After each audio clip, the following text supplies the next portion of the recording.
Hello, magandang gabi po sa ating lahat. Kamusta po kayo? Magandang araw, magandang tanghali o anumang oras na inyo napapanood. At syempre napapakinggan ang ating update ngayon. So kung bago kayo dito sa ating channel, huwag kalimutan mag-like, mag-share at saka mag-subscribe. So wala nang patumpik-tumpik pa. Ang pag-uusapan natin dito ngayon ay ang kumakalat na isang video na kung saan may isang lalaki na gustong saksakin ng isang lalaki sa loob po ng bar. At ang bar di umano ay pagmamayari po ng isang anak ng former president na walang iba kundi si former President Rodrigo Roa Duterte.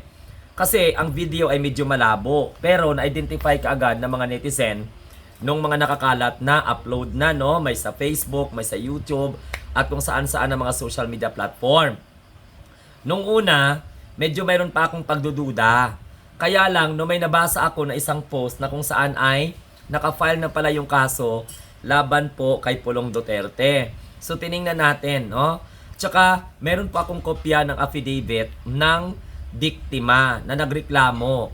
So kaya ang mga netizen, nakita nila na itong si Pulong Duterte di umano ay nanuntok, tapos tinangkang saksakin ang bugaw at kumuha ng babae, no? Kasi ayon sa allegation, kumuha daw ng babae itong si Paulo Pulong Duterte na siyang anak ni former President Rodrigo Duterte na kasalukuyang congressman ngayon ng 1st District ng Davao. Ayon po yan sa isang police report o tinatawag po natin na sinumpaang tungkulin. So para maintindihan po ninyo, babasahin po natin ang sworn statement. Kasi may isang lalaki na umamin na siya po ay isang bugaw. Siya po ay lumantad, nagsampa ng mabibigat na mga paratang laban po kay Congressman Paulo Pulong Duterte. Matapos umanong, saktan siya ng mambabatas sa loob ng isang bar kaugnay sa hindi pagkakaunawaan sa bayad para sa isang pick-up girl. Grabe ito para sa isang pick-up girl. So isang insidente na nakunan po ng CCTV camera sa nasabing bar. At yung mga kuha ng CCTV camera ay umiikot na yan ngayon sa social media. So sa sinumpaang tungkulin ng isang bugaw, sa sinumpaang salaysay na isinumiti sa Criminal Investigation and Detection Group or CIDG, sinabi po ni Cristone John Patria E. Moreno, 37 years old, na inatake at tinangkang saksakin siya ni Duterte sa loob ng Hersey Gastropub sa Barangay Obrero, Davao City. Dakong alas 3 yan ng madaling araw noong Pebrero 23, 2025. So, inamin ni Moreno na isang bugaw na matagal na siyang nagsusupply ng mga babae sa mga pribadong salo-salo kung saan naroroon si Duterte at negosyanteng si Charlie Tan. So ayon po kay Moreno, nagsimula ang insidente nang magalit umano si Duterte matapos ireklamo ng isa sa mga babaeng kasama nila ang kanilang bayad na natanggap nito. So sa kanyang sinumpang salaysay, sinabi po ni Moreno na nagiinuman sila ng oras na iyon sa bahay ni Tan sa Wood Bridge. So, bago umano ay nagalit si Duterte nang malaman na isa sa kanyang mga bodyguard ay hindi nabigyan ng babaeng kasama. So, lalo umanong uminit ang ulo ni kongresista ng isang babae na hindi sumama sa kahit na kanino. Ay nagtanong kung bakit 1,000 lang ang kanyang natanggap imbis na ang naipangakong bayad ay 13,000 pesos. Nang makita ni Duterte, ayon po sa laysay ni Moreno na isang bugaw, ang pagtutol ng babae, doon na po umano siya nawala ng kontrol at ibinuhos ang galit kay Moreno. Ayon kay Moreno, siya ay sunod-sunuran na ni headbutt. Sunod-sunod na ni headbutt. Nakita naman natin sa CCTV, no? Nakita namin din sa video na hindi po matanggap ng mga Duterte Dehad supporters. Sinipa at tinaga sa tagiliran habang pinagmumura, no, at pinagbabantaan ng kamatayan. So sinabi niya sa akin, papatayin kita habang ako'y kanyang inaabuso, anya sa kanyang salaysay. Na ngayon, para masabi ninyo mga kabunting tinig, baka sabihin nyo, gumagawa-gawa tayo ng kwento dito. Hindi po, dahil kalat naman to ito sa social media. Meron tayong nakuha na affidavit. Okay? Sabi po dito, 2 page ito ng affidavit. Ito ni Cristone John E. Patria. So sabi dito, malaya at kusang loob na salaysay ni Cristone John Patria E. Moreno dito sa tanggapan ng Criminal Investigation Group and Detection Group na ibinigay sa pagsisiyasat ni Pat Veo Zion Pagawara ngayong ika-9 or 9:35 PM ng April 26, 2025 sa pamamagitan ng mga tanong. So ito ang laman ng affidavit. Ang nagsalaysay ay pinahiwatigan o pinaalalahanan ng lahat ng kanyang mga karapatan alinsunod sa itinadhana ng ating saligang batas. Ito po yung mga tanong sa kanya ng Criminal Investigation and Detection Group. Okay? Sabi po dito, number 1, tanong, pwede mo bang sabihin ang iyong buong pangalan at iba pang pagkakakilanlan? Sabi po niya, ako po ay si Cristone John Patria E. Moreno, 37 taong gulang, isang businessman at kasalukuyang nakatira sa 604 Sapphire Street, San Juan, Panacan, Davao City. Ito ang pangalawang tanong. Bakit nandito kayo sa aming tanggapan at nagbigay ng inyong malaya at kusang loob na salaysay? Yun ang tanong sa kanya. Tapos, ang sagot po ni Moreno, opo, siya po si Paulo Pulong. Nandito po ako, sabi niya, sa inyong tanggapan para magsampa ng kaukulang reklamo laban sa taong nanakit at tangkang pagpatay sa akin. Sabi po ng investigador, maaari mo bang sabihin kung sino at ano ang pangalan ng taong yon? Opo, siya po si Sir Paulo Pulong Zimmerman Duterte. Kompleto. Nasa hustong edad, lalaki, kasalukuyang congressman na isang distrito ng syudad ng Davao. Nag-follow up ulit ang investigator, sabi niya, paano mo nalaman or paano mo naman nasabi na ang nanakit sa iyo ay si Paulo Duterte? Kilala ko po siya dahil isa siya sa mga maimpluwensyang tao dito sa Davao City. So, paano mo naman nakilala si Paulo Pulong Zimmerman Duterte? Mas lalo ko po siyang nakilala dahil kay Charlie Tan. Na business partner niya. Kapag tinatawagan ako ni Charlie Tan na magdala ng babae at nagkataon na nandoon si Paulo Duterte. Kaya pala niya nakilala. So nag-follow up ang investigator. Kailan at saan kayo unang nagkita ni Paulo Duterte?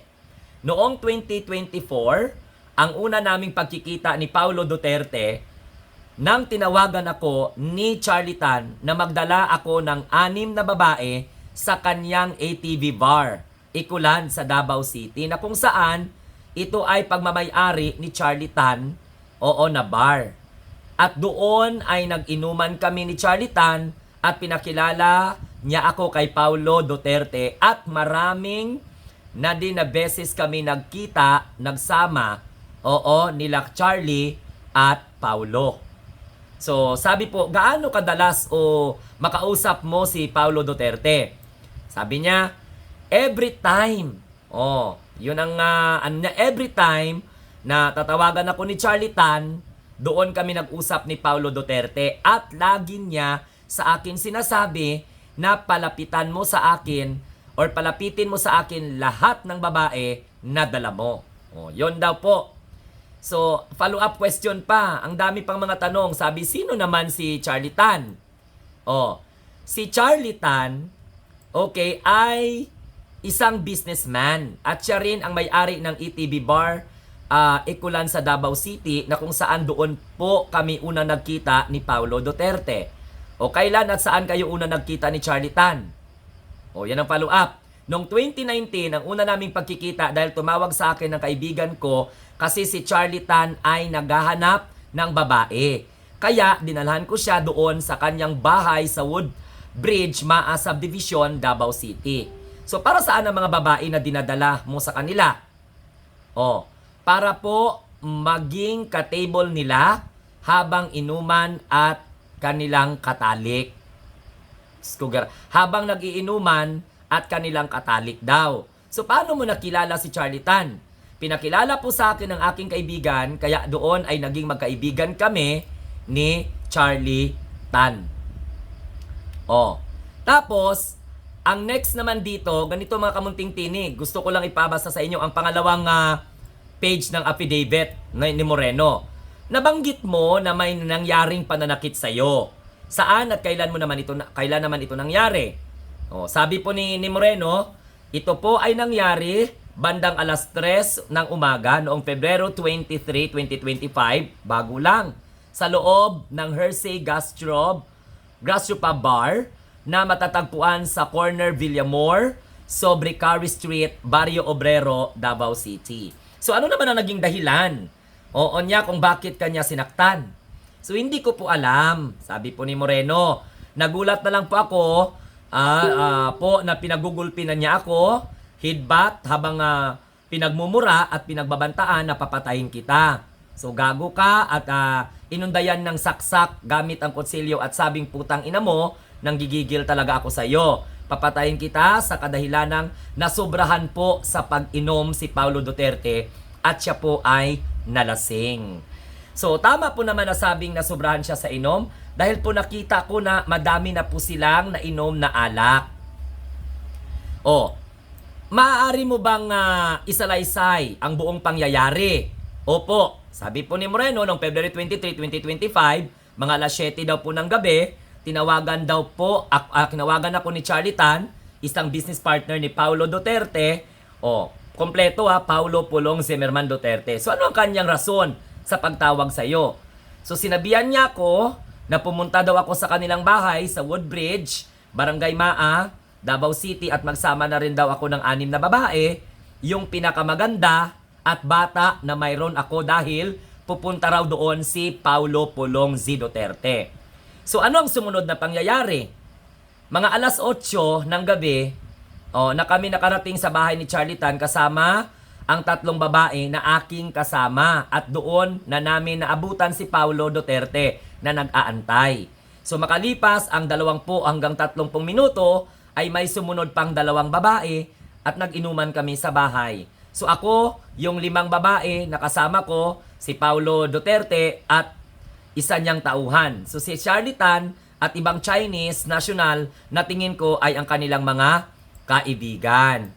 So inabot na kami ng alas 12 ng hating gabi ng February 23, 2025 at ako ay kinausap ni Charlie Tan. Sinabihan niya ako na samahan ko muna si Paulo Duterte na magbar sa Hersey Bar at hindi ko na siya makasama sa kadahilanang magsusunundo pa siya ng kanyang anak. So maya't maya ay nilapitan na ako ni Paulo Duterte at sinabi na samahan mo ako daw siyang magbar sa may Obrero. Okay? Obrero. At binigyan niya ako ng 16,000 or 18,000 pesos bilang tip. Tapos binigyan niya rin ang 2 sa aking kasamang babae ng tig 5,000. At sinabi niya na kung kulang ay ibinigay niya pagkatapos namin magbar. So tip, 13,000 pesos. Bawat isa ang ibigay niya sa mga babae na kasama ko. Matapos ang 20 to 30 minutes, ay umalis na kami papuntang Hersey Bar. Inabot na kami ng alas 2 ng umaga nang tinawag niya ako at sinabing bigyan ko daw ng kanyang mga bodyguard ng 3 babae at doon ay nabigyan ko ang 2 bodyguard at isang driver.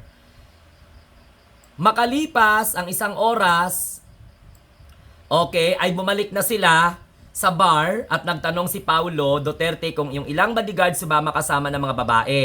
Nalaman niya na may isang bodyguard niya ang hindi nakasamang lumabas. Sa galit niya mismo hindi nakakuha ng babae, matapos noon ay binayaran niya ang 3 babae ngunit ang pang-4 na babae na hindi naman nailabas ay binigyan niya ng 1,000 lamang. So nagtanong ang babae kung bakit ganun lamang ang binigay sa kanya at doon na nagalit si Paulo Duterte. So dahil sa galit at kalasingan ni Paulo Duterte, ay ako ang nakita. Ay minura-mura niya ako at tinulak pababa ng hagdan.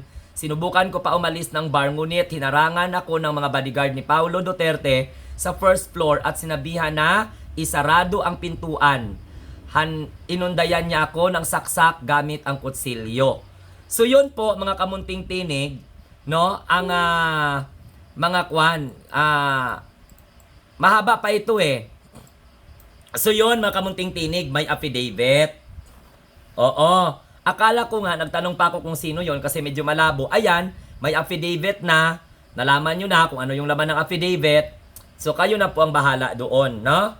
Kayo po ang bahala, maghusga mga kamunting tinig dahil kalat naman to sa social media na kung saan ay nagpa-blatter o di kaya ay nag-report pala sa CIDG itong isang biktima. Oo, na kung saan ay ang kanyang business ay magdala ng mga babae sa mga kilalang tao. So ayan, so ano pong masasabi ninyo dyan mga Duterte Die Hard supporters? So comment down below. So kung kayo po ay bago sa aking channel, huwag kalimutan mag-like, share at saka subscribe. Maraming salamat. Have a nice day and God bless everyone. Mabuhay po tayo, mabuhay ang bagong Pilipino sa bagong Pilipinas.